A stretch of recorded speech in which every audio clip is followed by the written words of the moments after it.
I've always been a logical and curious kind of person. I mean, that's just my personality. I remember when I was little, my parents gave me an electric train for Christmas. And then a couple hours later, my dad finds me in the garage, and I'm throwing the locomotive against the cement floor, trying to break it open. He said, "What are you doing?" And I said, "Well, I'm just trying to figure out how it works." I mean, my parents, because of all the why questions I would ask, finally went out and said, "Here," and they bought me an encyclopedia and said, "Look, the answers are in there. Go look for them. Go find them yourself." I mean, that's just the way I was. And so I guess it's natural that I would become a journalist, because journalists are looking for facts, they're looking for evidence, they're looking for data, they're looking for something that they can publish in the paper and have confidence it is true. Lee Strobel earned a Master of Studies in Law degree from Yale Law School and is the former legal editor of the Chicago Tribune. He is the best-selling author of several books that explore the evidence for the Christian faith. I guess given my curiosity, it's not surprising that when I was in high school, science was my favorite topic, because there the teachers actually encouraged me to like cut open frogs and find out how things work, which I thought was great. When I was a teenager, I had this deep trust in science, and I think part of it was prompted by the fact that I grew up in post-Sputnik America, where Eisenhower encouraged all young people to delve into science so we could catch up with the Russians. So to me, science sort of represented the empirical, the hard facts, the things that could be proven experimentally, and that was sort of the way in which I looked at life. I thought people who had faith, people who believed in supernatural things like God, I saw that as a sign of weakness because, do you have any data to back that up? In the autumn of 1966, Strobel's interest in science led to a life-changing decision. I can take you back to the exact spot where I was sitting. It was in the third floor, overlooking the asphalt parking lot. I was in the second row, the third chair from the front, when my biology teacher recounted in great detail this experiment that had been conducted in the early 1950s at the University of Chicago. This experiment that impressed Strobel so deeply was one of the most famous in the history of science. In 1953, Stanley Miller, a graduate chemistry student, tried to demonstrate how life first emerged on Earth. Miller attempted to reproduce the Earth's early atmosphere. He pumped hydrogen, methane, ammonia, and a small amount of water vapor into a maze of glassware. Then sparked the gases with electrical discharges to simulate lightning. After 5 days, he discovered what he had hoped for: a few simple amino acids, the basic building blocks of living organisms, had collected in the dark residue at the bottom of the glass. Many hailed Miller's experiment as proof that essential components of life could have formed in the oceans of the Earth billions of years ago. The philosophical implications of Miller's experiment were instantly obvious to me.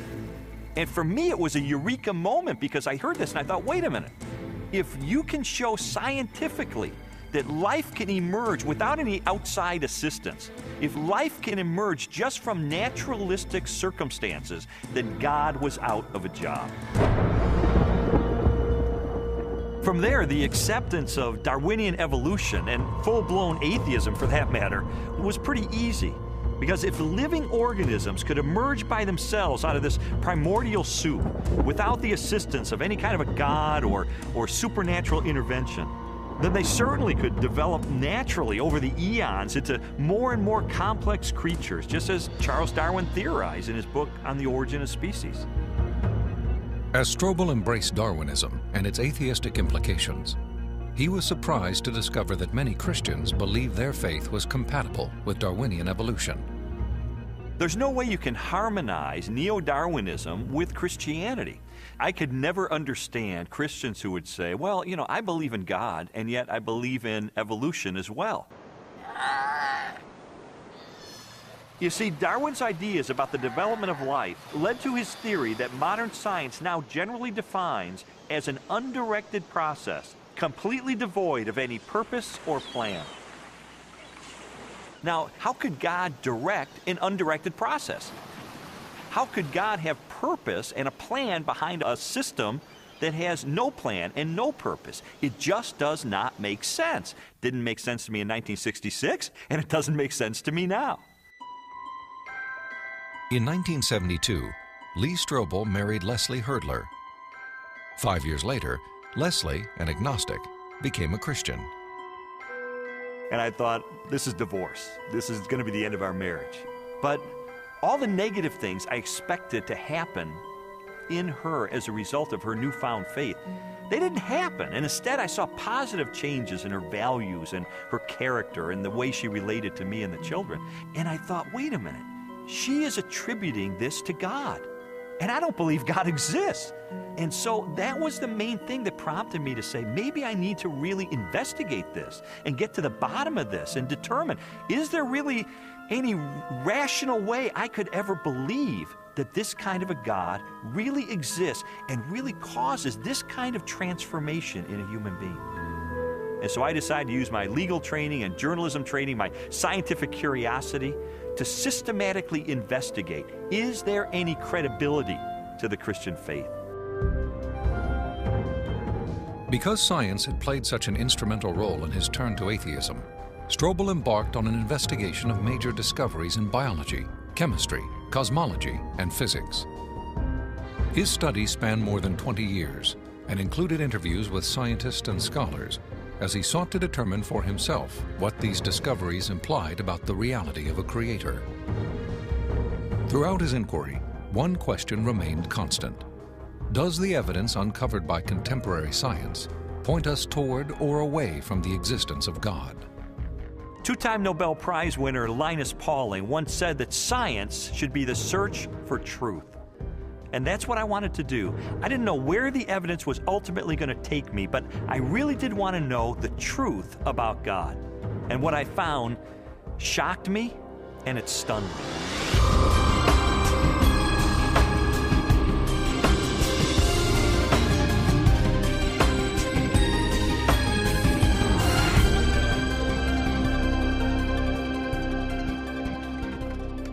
Strobel's search began with an examination of evidence that challenged materialistic theories of life's origin. He discovered that this negative evidence contradicted the textbook explanations that had once convinced him the blind forces of evolution could account for the creation and diversity of life on Earth. A good example of negative evidence is the 1953 Origin of Life experiment by Stanley Miller, the one that helped lead me into atheism in the first place. As biologist Jonathan Wells explained to me, Miller's experiment has now been thoroughly discredited. Stanley Miller put together a glass apparatus, and in that apparatus he put a mixture of gases that people at the time thought reflected the atmosphere of the early Earth. And those gases were methane, ammonia, hydrogen, and water vapor. But then the professional opinion of what was there on the early Earth changed. In the 60s, geochemists revised their hypothesis and decided that the hydrogen, being very light, would have escaped into outer space. The Earth's gravity isn't strong enough to hold it. And probably the early Earth's atmosphere then consisted of what we now see coming out of volcanoes today, namely carbon dioxide, nitrogen, and water vapor. Well, if the early Earth's atmosphere consisted of those gases, then Stanley Miller's experiment would not work. In fact, he himself tried it with those gases, and he found that he couldn't produce any amino acids at all. So the experiment falls apart once you use a more realistic mixture of gases in the apparatus.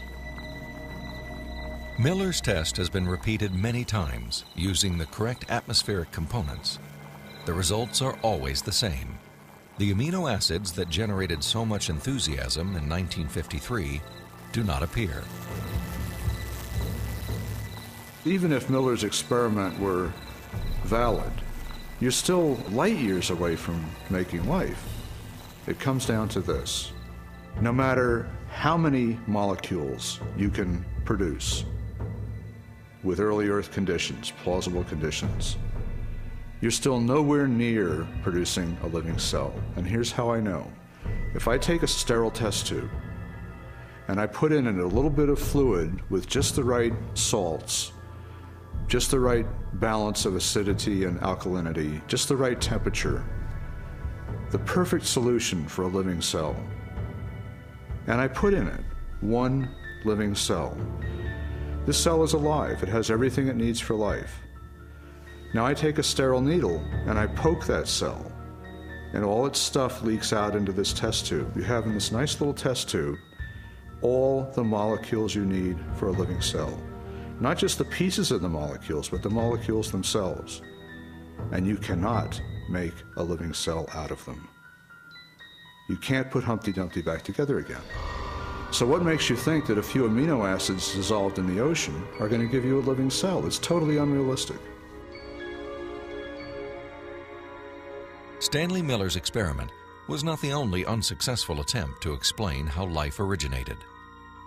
Beginning with Russian chemist Alexander Oparin's work in the 1920s, theorists have also proposed chance, chemical attraction, and biological seeding from outer space as possible answers. Each has failed to account for how non-living chemicals could have arranged themselves into the most basic components of the first living cell.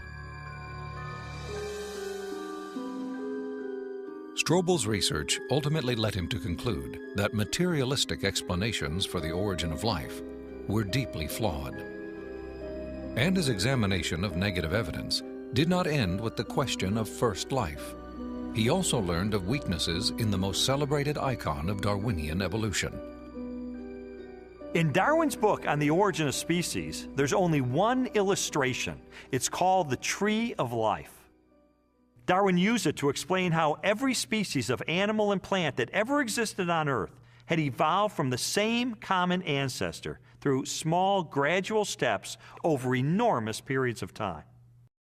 Even though Darwin's Tree of Life is included in virtually every biology textbook published over the last half-century, contrary to what we've been told, there is no conclusive evidence of the common origin of all life.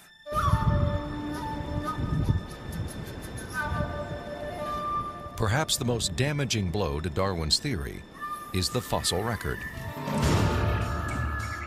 If all living organisms have descended from the same primitive life form, then the rock strata of the Earth should be filled with the fossilized remains of animals that were once part of a great evolutionary chain. A chain of small biological modifications, ultimately leading to a spectacular diversity of life.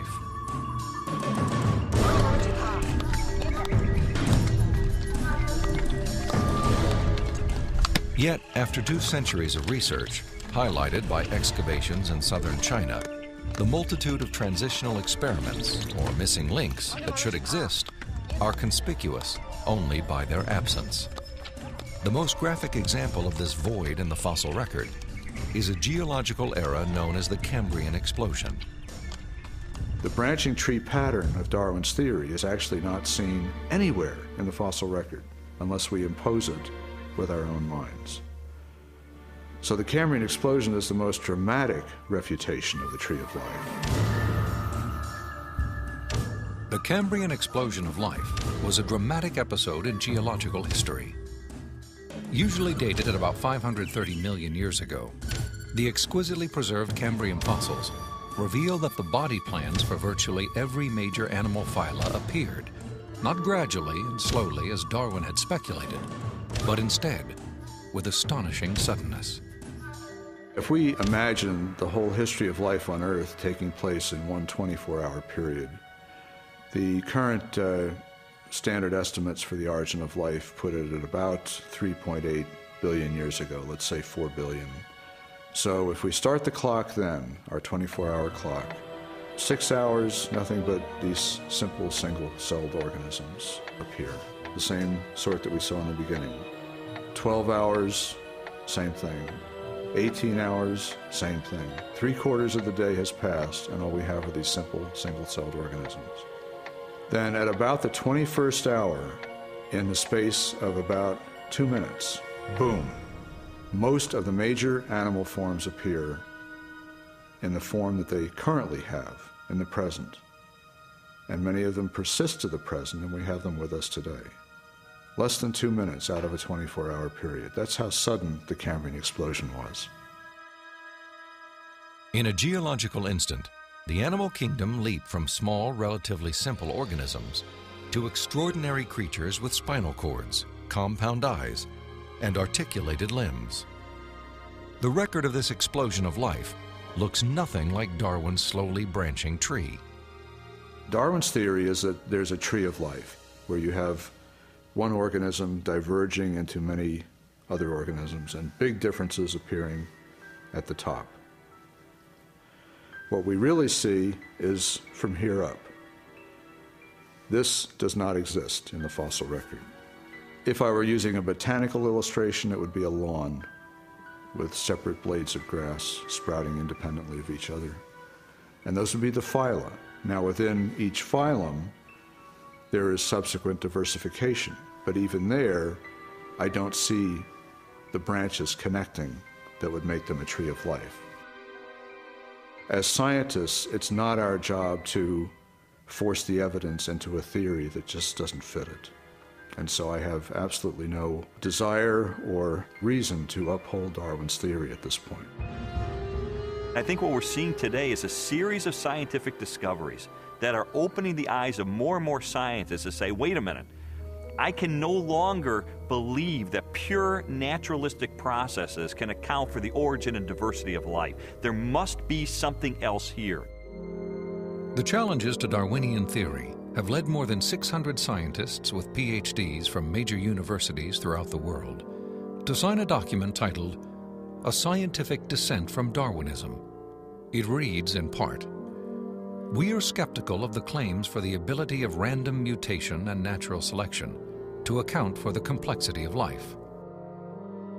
These are scientists with PhDs from Stanford and Berkeley and University of Chicago and Cambridge, major universities, who've looked hard and fast at the evidence and have walked away saying, I am not convinced.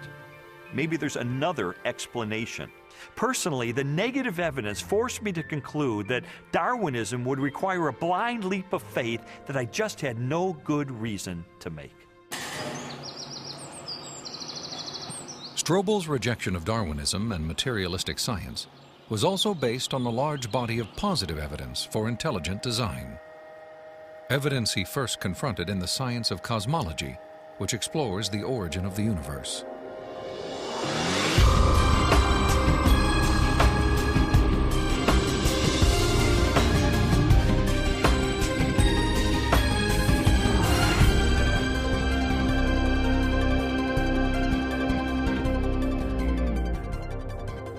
How did the universe begin? What is its source? Few questions have generated as much controversy through the centuries or inspired as many impassioned opinions. I interviewed William Lane Craig, a philosopher who has devoted much of his career to the study of cosmology and the question of origins.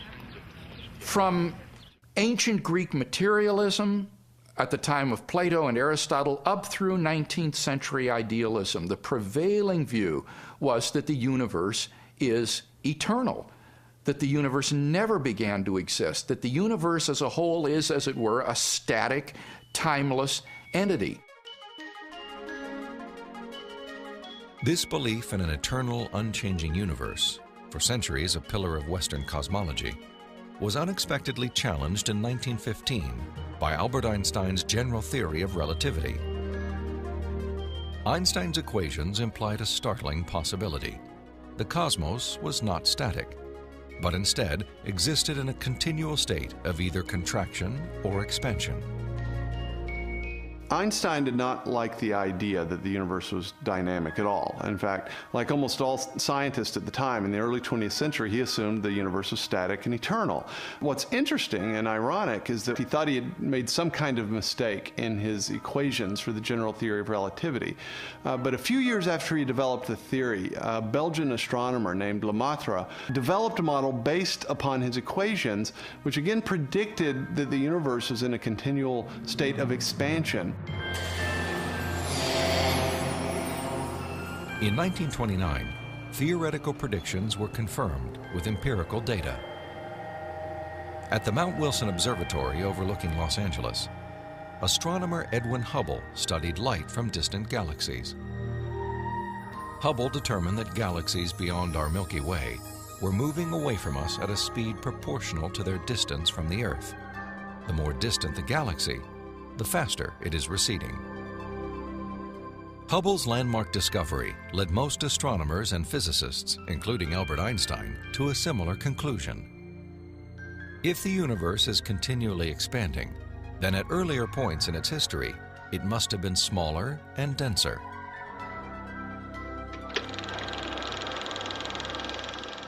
I think a good way to visualize this is to imagine that the history of the universe has somehow been photographed and made into a movie that we could play on a projector. As the projector runs forward, we watch the universe as it continually expands. But if the projector were to be stopped and were switched into reverse to make the movie run backward, then instead of watching the galaxies move farther and farther apart from each other, we'd see them draw closer and closer together.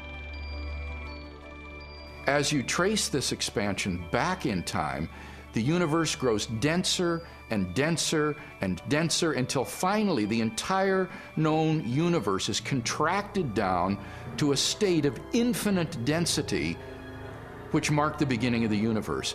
At this point, which cosmologists call the singularity, all matter and energy, physical space and time themselves came into being. This literally represents the origin of the universe from nothing. So the startling implication of Hubble's discovery was the temporal finitude of the universe, that the universe had an absolute beginning at some point in the finite past. During the second half of the 20th century, other discoveries also pointed to a universe with a beginning. These images of the cosmic microwave background radiation document what most scientists now believe is the remnant heat generated during the universe's early history. Background radiation is found throughout the cosmos and indicates its expansion from a sudden, perhaps violent moment in time. This evidence for a finite universe has reaffirmed the conclusion of an ancient philosophical deduction. It is called the Kalam cosmological argument. The Kalam argument is deceptively simple in its formulation. It consists of basically three steps. Premise one is that whatever begins to exist has a cause. Something cannot come into being uncaused out of absolutely nothing. Premise two is that the universe began to exist. And the remarkable development that has occurred is that for the first time, we now have solid scientific evidence for the truth of that second premise, that the universe began to exist.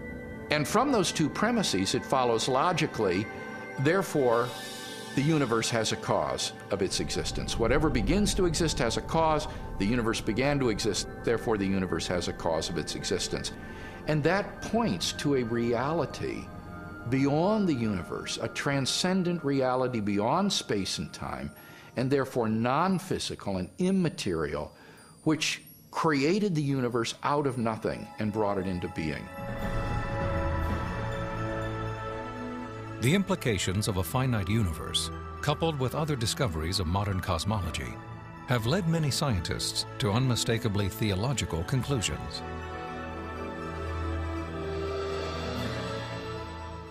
There is no ground for supposing that matter and energy existed before and were suddenly galvanized into action.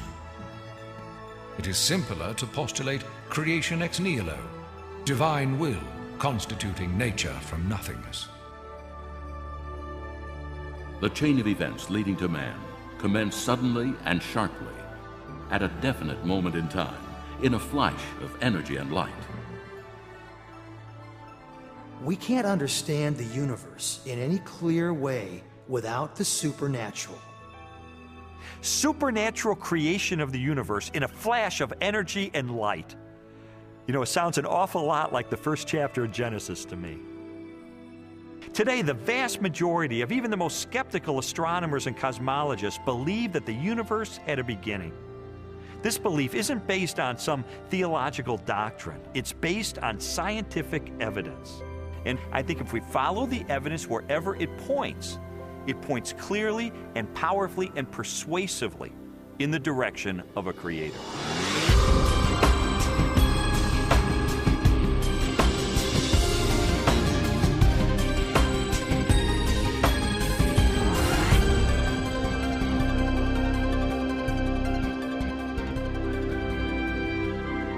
Since the beginning of time, all the matter in the universe has been governed by precisely balanced laws and constants.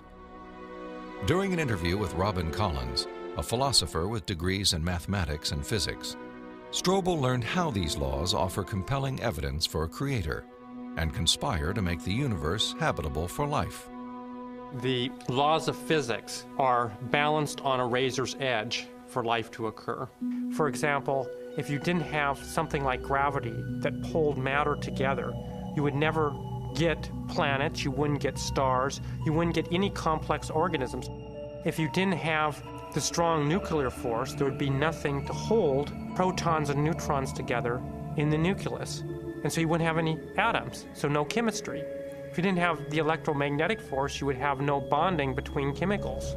You'd have no light, and the list goes on. So you need all these sorts of fundamental principles have to be in place in order for life to occur. Wipe out one of those principles, wipe out one of those laws, no life. Strobel learned that life also hinges on the precise strengths and relative values of many different physical constants. One example of this fine-tuning is the force of gravity. Imagine a ruler divided up into 1-inch increments and then stretched across the entire universe, a distance of some 14 billion light years. For the purposes of illustration, the ruler represents the possible range for gravity. In other words, the setting for the strength of gravity could have been anywhere along the ruler, but it just happens to be situated in exactly the right place so that life is possible. Now, if you were to change the force of gravity by moving the setting just 1 inch compared to the entire width of the universe, the effect on life would be catastrophic. No large-scale life forms could exist. Anything that was more than the size of a pea would be completely crushed. So you might be able to get life of a very, very primitive sort, such as bacteria, but you could never get conscious observers. The strength of gravity is just one of at least 30 separate parameters that must be finely tuned to produce a life-sustaining universe. Another example is the cosmological constant. The cosmological constant describes the expansion speed of space in the universe. If space expands too quickly, then the universe will spread out so quickly that material objects can't form. So you can't get stars and galaxies and planets and the types of things that we, of course, take for granted in our universe. Physicists have determined that the cosmological constant is fine-tuned to 1 part in 100 million billion billion billion billion billion. Such precision has been compared to traveling hundreds of miles into space, then throwing a dart at the Earth and hitting a bullseye measuring 1/trillionth of an inch in diameter, an area less than the width of a single atom. Just consider those two parameters, gravity and the cosmological constant. Their level of fine-tuning is to a precision of 1 part in 100 million trillion trillion trillion trillion trillion trillion. I mean, that's like 1 atom in the entire known universe. This fine-tuning is also evident at the atomic level. The strong nuclear force binds atoms together. If the strength of this force were to decrease by 1 part in 10,000 billion billion billion billion, the only element left in the universe would be hydrogen. Again, chemical life would not be possible. The fine-tuning of the laws and forces of physics is so precise that few theorists are comfortable invoking mere chance as an explanation, unless our universe is not the only roll of the dice. If the universe looks like it's fine-tuned for complex life, maybe there's a fine-tuner. Maybe it was fine-tuned for life. And this has certain unsavory theological implications. And so it's not surprising that those committed to a fundamentally materialistic view of reality would try to find an escape hatch. And the most popular escape hatch for this theological implication of fine-tuning is this idea of multiple universes. As its name suggests, the theory of multiple universes proposes that our universe is not alone. Instead, it is part of a vast ensemble of universes, each with a different set of laws and constants. If there's only one universe, then the conclusion that the universe looks fine-tuned because it is fine-tuned is inescapable. But if our universe is just one of a vast set, then you seem to have more resources to play with. Chance gets a new lease on life. I sometimes try to imagine what physicists have in mind that postulate this idea of multiple universes. I mean, what would the generator look like that creates them? Maybe it's like a giant monolith that has dozens of different dials, each of which has to be set to the right physical constant. If we think of these parameters as dials, each of the dials is different. So if you produce enough universes with enough different dial settings, eventually, just by chance, you get one just right. So you might have to produce a trillion universes. But eventually, if you have a generator that's just spitting out just an enormous number of them, then it gets the right dial setting. And then by just chance, you get conditions right for life. So it's a huge cosmic lottery. That's the idea. It's an interesting idea. I mean, there's really only one problem with it. There's no independent evidence that it's true. Besides, it really just pushes the question back a step, because we could still ask, who built the generator? The suggestion of multiple universes strikes me as a desperate attempt to explain away the obvious, which is that the universe is finely tuned by an intelligence to sustain complex life. An intelligence that must be beyond the constraints of time and space.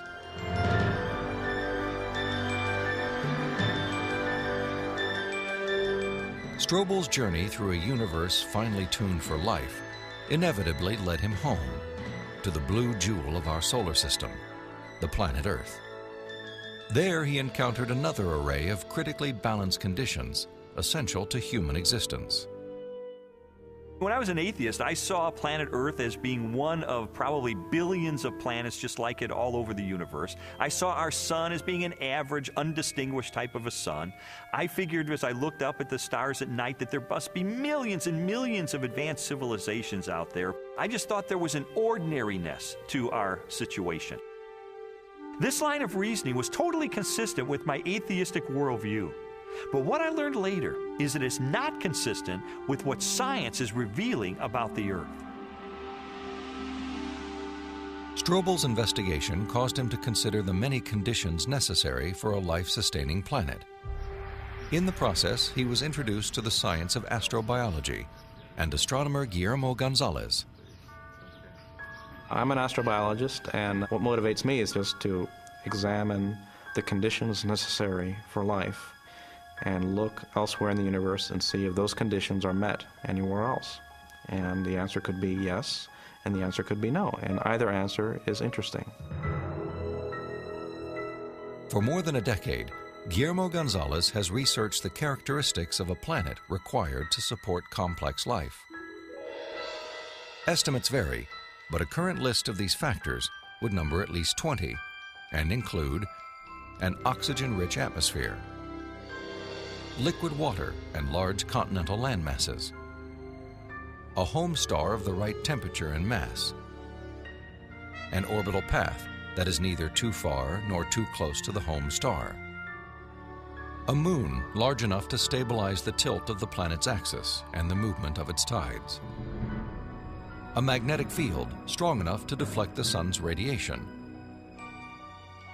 and a position in the relatively narrow habitable region of a spiral galaxy.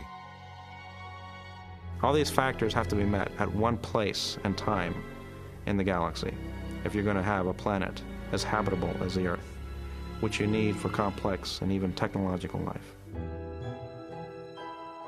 Theorists have attempted to calculate the odds of all the necessary factors for life appearing at the same time on the same planet.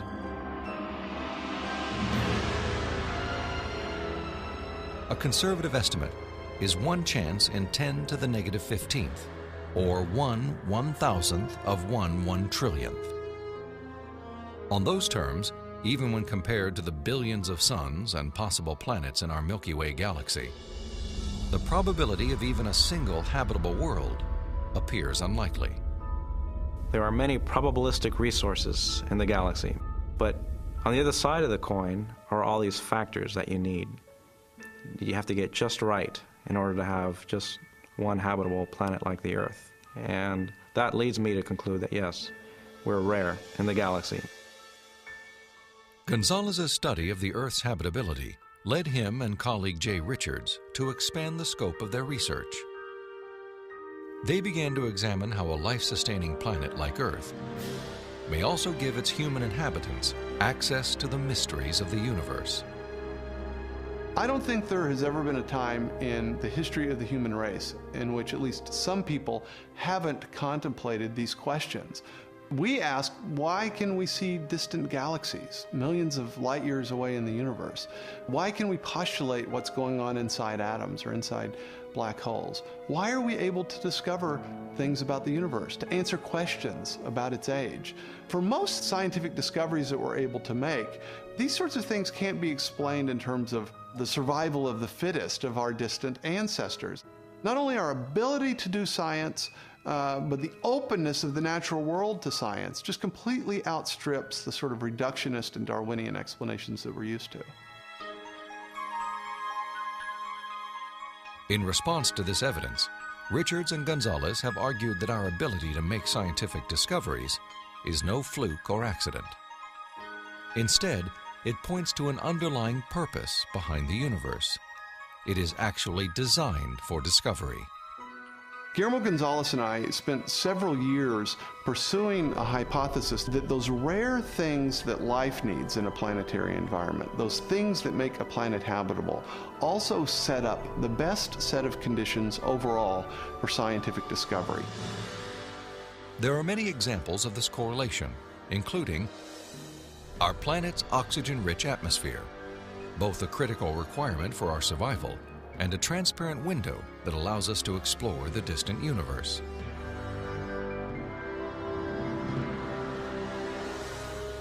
The Earth's precise distance from the Sun and the size of its moon and home star.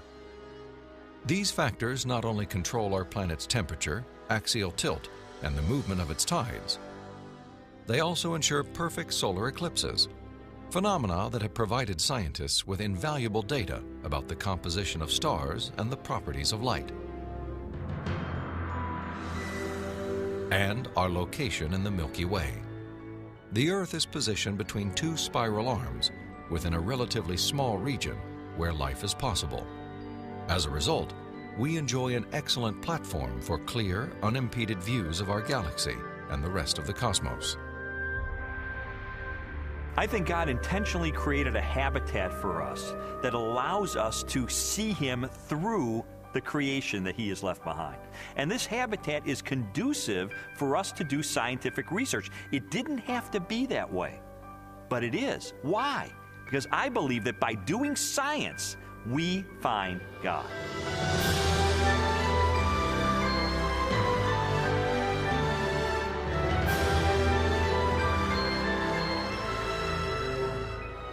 The final leg of Strobel's investigation transported him from the deepest reaches of the cosmos to the microscopic universe of the living cell and the science of biochemistry.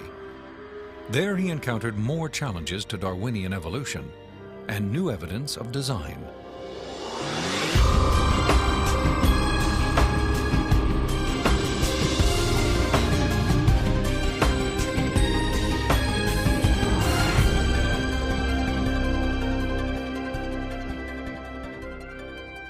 Throughout the second half of the 20th century, spectacular technologies revolutionized scientific understanding of the cell, the basic unit of life. During an interview with biochemist Michael Behe, Strobel learned how this new knowledge has shaken the foundations of Darwin's theory. In the 19th century, when Darwin was alive, scientists thought that the basis of life, the cell, was some simple glob of protoplasm, like a little piece of jello or something that was not hard to explain at all. But with the hard work of science in the 20th century, we've seen that the cell is far from simple. It's got very complicated molecular machines and things that are very resistant to Darwinian explanation. Michael Behe has devoted his career to the study of the design and operation of the cell. He has also written extensively on the biochemical challenge to evolution. Most people have no idea of how small and complex cells are. A typical cell from you or me, called a eukaryotic cell, is probably 1/10 of the size of the head of a pin. And yet, in that single cell, there are about 3 billion units of DNA, making out the chromosomes. And those 3 billion units make the molecular machines of the cell, literally machines that make the cell work. With computer animation, we can enter the cell. Here, the staggering complexity of its molecular machinery is clearly seen. It's like going into an automobile factory. The factory has a large number of machines. The parts have to fit together in very specific ways to do their jobs, and if things go wrong, the cell is in big trouble. And just one cell is enormously complex, but humans, you and I, are made from trillions of cells, and those trillions of cells have to fit together in the right way and do their own job. Darwinism was a lot more plausible when we were thinking about globs of protoplasm than it is when we're thinking about molecular machines. Each of these biochemical machines is a masterpiece of engineering and nanotechnology. They are essential to functions as vital and diverse as vision, photosynthesis, and the production of energy in the cell. Michael Behe has studied several of these machines, including the flagellum, a remarkable rotary motor. I remember the first time I looked in a biochemistry textbook and I saw a drawing of something called a bacterial flagellum with all of its parts in all of its glory. It had a propeller and the hook region and the drive shaft and the motor. And I looked at that and I said, that's an outboard motor. That's designed, you know, that's no chance assemblage of parts. Behe's reaction was not surprising, especially when the bacterial flagellar motor is animated and magnified more than 50,000 times to display the details of its construction and operation. Howard Berg at Harvard has labeled it the most efficient machine in the universe. These machines, some of them are running at 100,000 RPMs and are hardwired into a signal transduction or sensory mechanism so that it's getting feedback from the environment. It's got some tail proteins which act as the propeller. When the flagellum rotates, these push against the water and therefore push the bacterium forward. And the motor uses a flow of acid from outside of the cell to the inside of the cell to power the turning. The bacterial flagellum has 2 gears, forward and reverse, water-cooled, proton motive force. It has a stator, it has a rotor, it has a U-joint, it has a drive shaft, it has a propeller. It's not convenient that we give them these names. That's truly their function.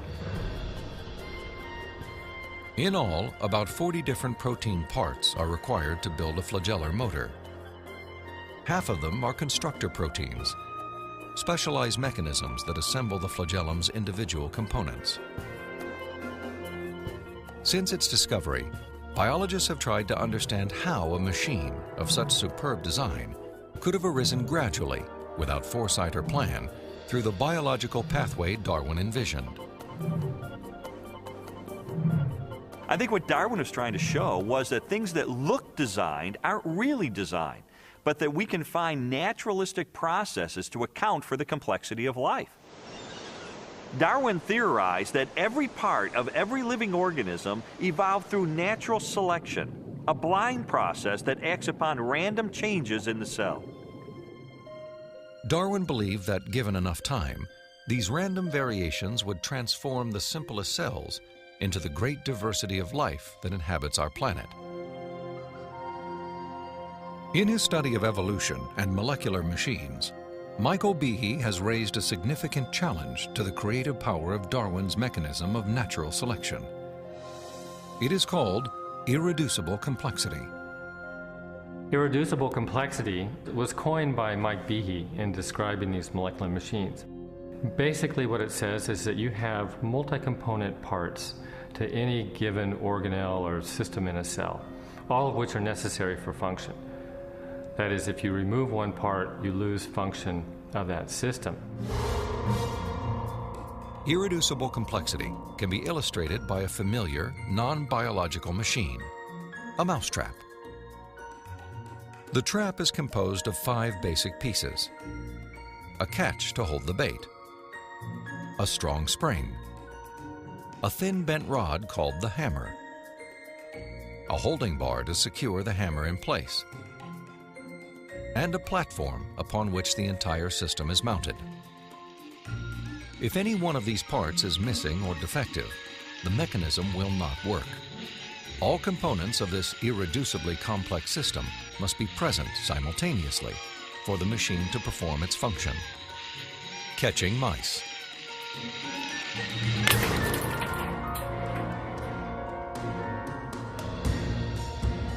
The concept of irreducible complexity also applies to biological machines, including the bacterial flagellum. All told, there are about 40 different protein parts which are necessary for this machine to work. And if any of those parts are missing, then either you get a flagellum that doesn't work because it's missing the hook or it's missing the drive shaft or whatever, or it doesn't even get built within the cell. You can't put something like that together gradually because they need a large number of parts interacting with each other at the same time before they work at all. Without the tools to observe the machinery of the cell, and long before the idea of irreducible complexity, Charles Darwin offered a way to test his own theory. In Origin of Species, he wrote, "If it could be demonstrated that any complex organ existed, which could not possibly have been formed by numerous, successive, slight modifications, my theory would absolutely break down." Darwin acknowledged that if someone identified a biological system that could not have been constructed in incremental steps over long periods of time, then his theory would be invalid. And what Michael Behe and others have discovered is the existence of biological machinery that cannot be explained away by Darwinian processes. Darwin's failed predictions have in fact falsified his own theory.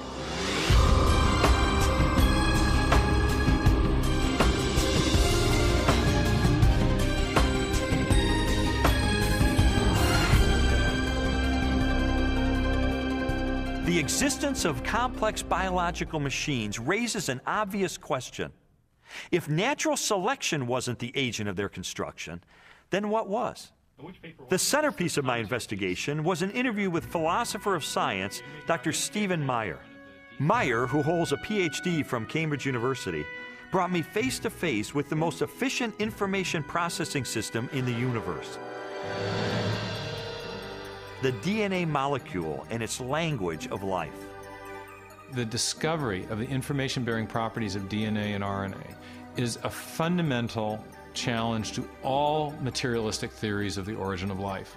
Neo-Darwinism and its associated theories of chemical evolution and the like will not be able to survive the biology of the information age, the biology of the 21st century. Meyer's conclusions are based upon his understanding of the DNA molecule and the genetic instructions that are locked within the nucleus of living cells. In 1953, when Watson and Crick elucidated the structure of the DNA molecule, they discovered that DNA was a carrier of genetic information in the form of a 4-character digital code. That is to say that DNA functions like a software program, only more complex than anyone has ever created or devised. For a biological system to run and operate, it needs genetic information to build the proteins and protein machines that cause the cells to maintain their function. This information is stored in a precise arrangement of 4 chemicals that scientists represent with the letters A, C, T, and G. Sequences of these chemicals provide the instructions necessary to assemble complex protein molecules that in turn help form structures as diverse as eyes, legs, wings, and hearts. This code has been called the language of life, and it is the most densely packed and elaborately detailed assembly of information in the known universe. Geneticist Michael Denton has estimated that the amount of biological information necessary to build all of the proteins in all of the species of organisms that have ever existed on planet Earth could be held in a single teaspoon. And we'd still have room left over for all of the information contained in every book ever written. The more I learned about DNA, the more I understood the significance of what Stephen Meyer called the most fundamental question facing biology today. Where did the information in DNA come from? How did it arise in the first place? Well, lots of people have wanted to explain the origin of information by reference to the laws of physics and chemistry, or by reference to the chemical properties of the constituent parts of the DNA. But that would be like saying that you could explain the information in this morning's New York Times headline by reference to the physics and chemistry of ink bonding to paper. There is a chemical explanation as to why the ink sticks to the paper, but that does not explain the way the ink got arranged to convey a message that could be understood by speakers of the English language. Information requires a material medium, but it transcends the material medium. An explanation for the origin of the genetic instructions needed to build the first life is the holy grail of 21st century biology. Theories proposing that this information arose through natural selection acting upon non-living molecules, or the self-organizing power of chemicals in a primordial soup, have repeatedly failed. Even time and blind chance, the oft-invoked saviors of implausible biological scenarios, have fallen far short as accounts for the source of the instructions in DNA. Mathematicians, for example, have calculated that a universe filled with monkeys, typing relentlessly throughout the oldest estimated age of the cosmos, would have no realistic chance of producing Shakespeare's play Hamlet, let alone a transcript of the genetic information required to build even the simplest living cell. Based on our uniform and repeated experience, which is the basis of all scientific reasoning about the past, there is only one known cause for the origin of information, and that cause is intelligence.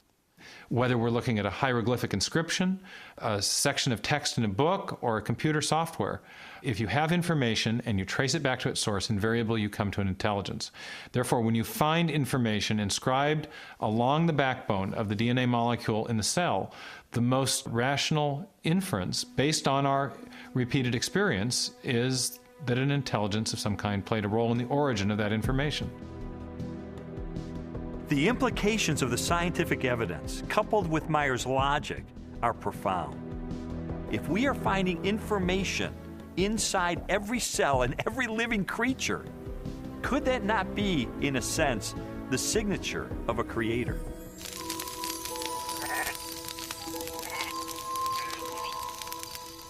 "30 centuries before science unlocked the mysteries of genetic information, or a telescope probed billions of light years into space, the Hebrew shepherd and poet David wrote eloquently of a creator who revealed his existence and power through all that he had made.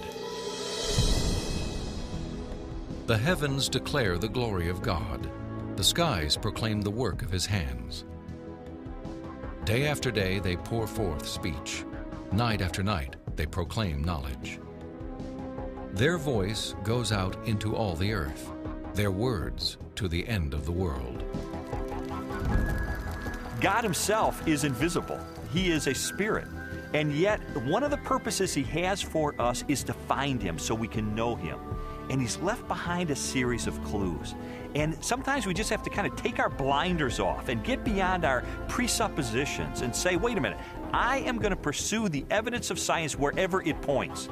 And if it takes me to a very uncomfortable conclusion that there is a creator, then if the evidence points in that direction, that's the way I'm going to go.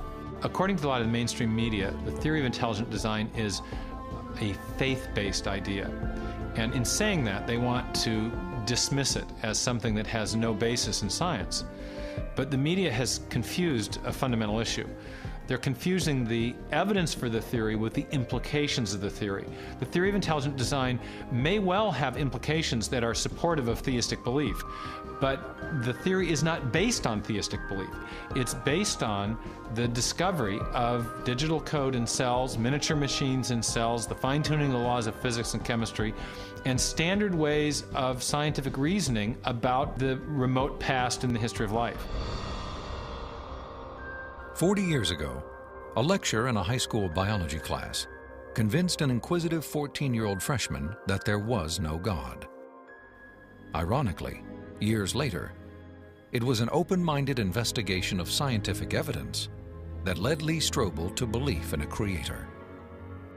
One of the most interesting things I've learned as I've gone on this journey of scientific discovery has been that you don't have to commit intellectual suicide to come to the conclusion that there is an intelligent designer. Because today, science is pointing more directly and more powerfully toward a creator than any other time in the history of the world. I was trained in journalism and law to respond to truth.